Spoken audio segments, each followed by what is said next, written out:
Greece is going through now, to some extent, is what South Korea went through during the Asian economic crisis, in terms of where you have this very explicit war with democracy.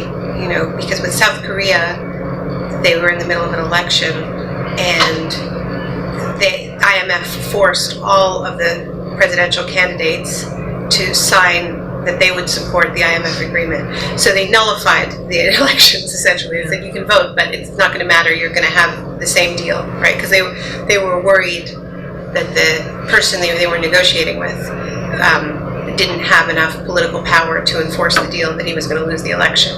Yeah, this has been one of those moments when really the mask completely comes off, and the fact that this market system is at war with democracy, and that the whole neoliberal project has been about hollowing out democracy. The project has been about saying to people, you know, you can vote, but it's going to be a popularity contest. What the market wants is security. Security in knowing that elections will essentially be meaningless to the business status quo. And there are many, many mechanisms for locking that in. You know, the so-called the independent central bank is a mechanism for saying, you know, politicians can't touch our toys.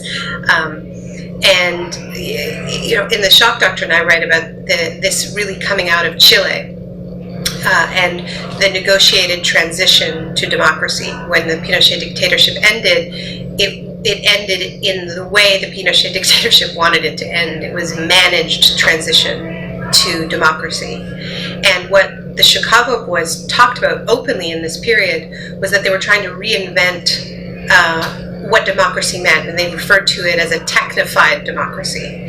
And really what it was about was a democracy where the economy was out of reach of the politicians.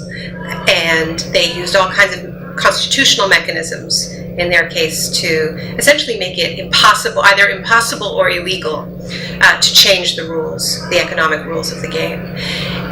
And you know, structural adjustment programs are one way of doing that, but free trade agreements are another way of doing that. I mean, in so many ways, we can tell the story of neoliberalism as a story of how to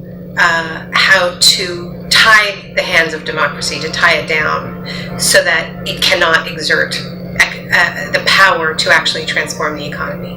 Greece is portrayed as sort of a nation of children that needs to, you know, have all of the keys to the car taken away.